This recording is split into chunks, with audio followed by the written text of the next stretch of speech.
Good morning everyone. My name is Dr. Jitendra and I am assistant professor in TB and Chest department, Mahatma Gandhi Medical College. Today I am going to teach you about hemoptysis. It's a very important topic regarding respiratory point of view. The definition of hemoptysis refers to the expectoration of blood originate from the respiratory tract below the glottis. It may be blood streak to massive, flattened to patient and staff, and cause may be pulmonary or systemic, and course may be unpredictable. The type of hemoptysis, there is several type of hemoptysis. The frank hemoptysis, hemoptysis in suppurative lung disease, spurious hemoptysis, pseudohemoptysis, and endemic hemoptysis. Frank hemoptysis is the expectation of blood only massive and fatal blood loss occur, and hemoptysis in suppurative lung disease, foul smelling sputum with blood. Spurious hemoptysis is secondary to upper respiratory tract infection above the level of glottis, while pseudohemoptysis is due to pigmentation protrusion produced by gram-negative organ, serratia, mesentery. Endemic hemoptysis is lung fluke. And we categorize severity of hemoptysis according to the amount of blood in sputum. It is mild if it is less than 100 ml, and 100 to 500 ml blood in sputum is graded as a moderate, and if blood is more than 500 ml in sputum, it is severe.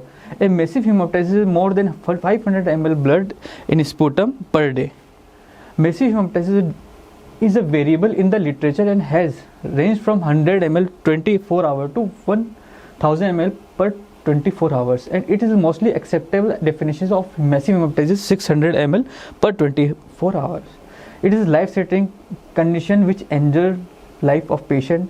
1.5 to 5% of patients with massive hemoptysis occur, and it is mortality 7 to 30%. Source of massive hemoptysis is usually systemic. It's 95% from bronchial artery and 5% from pulmonary circulation. The vascular origin of hemoptysis. There's two vascular parts. This is one is pulmonary and second is bronchial. Virtually the entire cardiac output courses through the low pressure pulmonary arteries and arterioles and routes to be oxygenated in the pulmonary capillary bed. In contrast, the bronchial artery under the much higher systemic pressure but carry only a small portion of the cardiac output. Despite the quantitative smaller contribution of the bronchial circulation to pulmonary blood flow, the bronchial artery is generally a more important source of hemoptysis than the pulmonary circulation. In addition to being perfused at high pressure, they also supply blood to airway and to the lesion within the airway. Before assuming a lower respiratory source of bleeding, it is important to consider whether the blood may be coming from a non-pulmonary source or such as upper respiratory airway or GIT. Alkaline pH, foaming, and presence of pus may be sometimes suggesting the lung as the primary source of bleeding. We can differentiate hemoptysis from hemoptysis by different criteria. If there is a cough presented to hemoptysis, frothy cough, alkaline pH, macrophage and neutrophils is more in blood, and if it is bright red, it mostly due to blood from lung. And the color of blood in hemoptysis is red, while the color of blood in hemoptysis is dark brown just because of acidic pH. To rule out hemoptysis, we will go for bronchoscopy, and to rule out hemoptysis, we will do gastroscopy. And another differentiation which is the melena. In hemoptysis, there melena may be present, but in hemoptysis, melena will be absent. Approach to hemoptysis. Where is the bleeding coming? How can the bleeding be stopped? Will the bleeding recur? And what is the cause of bleeding? And is emergency intervention needed? Will define how to approach the patient. First we have to know where it is from. It is from non-pulmonary source. If it can be from upper airway, it can be from GIT, which can be aspirated and cough out, and it is from lung, can be swollen and vomited. Airway, the etiology of hemoptysis. It may be from airway disease. The most common source of hemoptysis in airway disease are inflammatory disease like bronchitis and bronchiectasis, neoplasm, foreign body, airway trauma, and fistula. In pulmonary parenchyma, there must be infection like tuberculosis, aspergilloma, and lung abscess may be cause hemoptysis. Tuberculosis continue to be the major cause of significant hemoptysis worldwide, but it's relatively less common in industrial countries than in the less developed part of the world. Its incidence is 30 to 35% only. And the mechanisms may be active disease and may be in Hill disease. The cause of hemoptysis in active disease due to endobronchitis, rupture of muscle aneurysm, oozing from the wall of the cavity, and invasion of blood vessels by granular mass. While in Hill disease, impigmentation of Hill calcified lymph node on bronchial artery, bleeding from the wall of the cavity, and scar carcinoma and bronchiectasis are the most common cause of bleeding from in tuberculosis patient. Bronchogenic carcinoma is another cause is one of the most common of non-massive hemoptysis owning or its highly prevalence in the population. Massive hemoptysis occur only in 3% of lung cancer patient, and major malignant cell type squamous cell carcinoma is far more likely to produce massive hemoptysis than the adenocarcinoma or small cell lung carcinoma. Bronchial carcinoma frequently cause hemoptysis, but virtually their marked vascularity and endobronchial location. The most common primary site of endobronchial metastasis tumor associated with hemoptysis include breast, colon, kidney, and melanoma. Tumor of mediastinum, particularly esophageal carcinoma, may extend directly into the tracheal bronchiality and resulting in massive hemoptysis. Mycetoma is another main cause of hemoptysis just because of fungal mass, which may be mostly grow in the pure lung cavity. This organ is most commonly Aspergillus fumigatus, and it is hemoptysis is the most common presentation of Aspergillus fumigatus infection.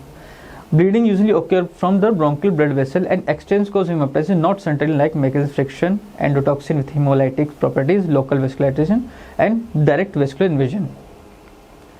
This is a picture where we can see air cavity with air bronchogram sign. The other cause is cystic fibrosis, cryptogenic hemoptysis, and iatrogenic hemoptysis. The iatrogenic is a potentially complication of bronchoscopy, endoscopy, and transbronchial biopsy. Thoracoscopic needle biopsy and pulmonary artery dissection is also another cause of iatrogenic hemoptysis. And another pulmonary parenchymal disease after infection, inflammatory or coagulopathy, or other causes like inflammation, Goodpassion syndrome, idiopathic pulmonary hemodialysis, lupus pneumonitis, Wegener's glomerulonephritis, and coagulopathy like thrombocytopenia and use of anticoagulants may cause hemoptysis.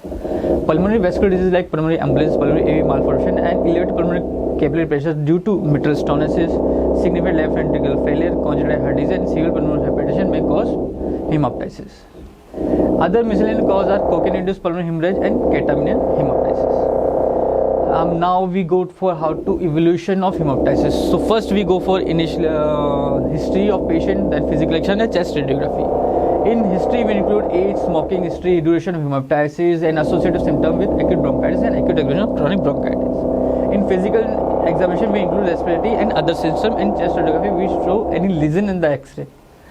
So important point of history is if their patient have any prior cardiac and renal history of smoking, prior lung disease, their family history of hemoptysis, any skin rashes in patient, and travel history to anywhere he went, and just it may be lead to pneumonia and other diseases, history of bleeding disorder, and use of NSAID and aspirin, this may be cause hemoptysis, and upper GIT symptoms to rule out any hemoptysis, differential to hemoptysis, and history of menstruation is also included in history taking.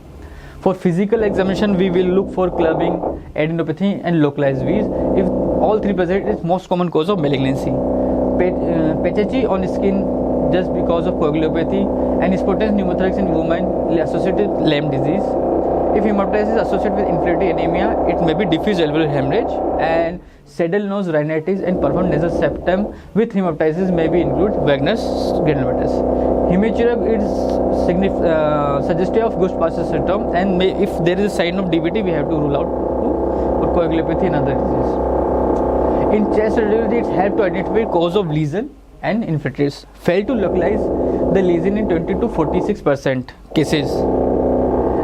In laboratory evaluation, we will go for CBC, electrolytes, urea nitrogen, creatine, liver function test, PTINR, urinalysis, ABG, blood grouping, sputum in culture for tuberculosis and fungi, and cytology. In additional study, we go for serology for lung ANCA, ANA, RA factor, and echo may be used to detect endocarditis, mild mitral stenosis, and congenital heart disease and pulmonary hypertension.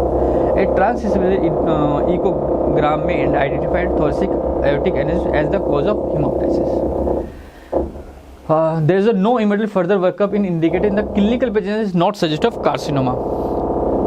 Negative chest radiography, age less than 20, no smoking history, and hemoptysis less than 1 week duration. But in suggestion of acute bronchitis, such a patient should be treated for bronchitis and observed for recurrent hemoptysis. Further evaluation is indicating the patient have risk of carcinoma, bronchoscopy, and HRCT are the further investigation we will have to go. Then CT scan is a new diagnostic information is 47% patient, and it is localized source of bleeding in 88% patient. It may be need to guide arteriography or fiber optic bronchoscopy. The disadvantage the patient has to be shifted from ICU. If bronchoscopy is often considered a patient with hemoptysis and a normal or non-localized chest scan to rule out endobronchial malignancy. Perform early in the evaluation while the patient is active bleeding, provide the highest yield for localize the bleeding site, and if visualized in some optimal rigid bronchoscopy should be done. In approach to a patient, first we have go for sustained physical examination. If sustained physical is suggestive of any upper airway GIT source, we have to go for ENT and GI suggestion, and if there is suggestion of lower respiratory tract infection, we further evaluate by chest radiography. If this is normal, we go to search the risk for cancer or any other suggestion like bronchitis, we consider bronchoscopy. But history of no suggestive of any bronchitis and in history of no cancer, we will observe. If bleeding suggestion, we do now further investigation, but if bleeding recur, we will go for bronchoscopy and CT scan. If chest radiograph show mass, we will further go for bronchoscopy and chest CT scan. And if chest radiograph show other pattern diseases, we will go for CT scan. If no specific diagnosis suggested, we will go bronchoscopy, but suggested particularly evaluation of further suggestive diagnosis. The repetitive bleeding and its effect on gas section determine the urgency of management. Blood sputum establish a diagnosis in the first priority to involve treating the underlying lungs, and massive utilization maintain adequate gas exchange, prevent blood from spilling into affected area of lung, and avoiding asphyxia and are the highest priority. Keeping the patient at rest and priorly suppressing cough. If original blood is non and limited to one lung, the bleeding should be placed in the dependent position. To allay anxiety, restlessness, and to prevent unnecessary coughing, patient should be sedate. Avoid over sedation, cough reflex, depression, accumulation of blood in lung. Aim of treatment to prevent asphyxia and ensure adequate ventilation, localize the site and cause of bleeding, and application of definitive treatment. Airway protection and resection. Attempt should be made to treatment the site of bleeding and the patient position with the bleeding side on to prevent aspiration. Blood loss should be treated with volume resuscitation. If large volume bleeding continues to airway compromise, the patient trachea should be intubated. Identify the site of bleeding and measure to stop bleeding. We should go for bronchoscopy, blinded tamponade, unilateral lung ventilation, double human endobronchial tube, arteriography, emboliotomy, and surgery. Conclusion: the diagnostic therapeutic strategy for the successful treatment of the hemoptysis is a multidisciplinary effort. Chest X-ray, CT scan, bronchoscopy help in the diagnosis and localized source of bleeding. The unpredicted potential lethal course of massive hemoptysis require prompt resuscitation, airway protection, correction of coagulopathy. Bronchoscopy lavage with iced saline, adrenaline or thrombin and balloon tamponade help in control of bleeding. Bronchial artery elimination is the treatment of choice in massive hemoptysis continued despite of conservative treatment. Surgical resection remains the treatment of choice for particular condition where the bleeding site is localized and the patient is fit for lung resection.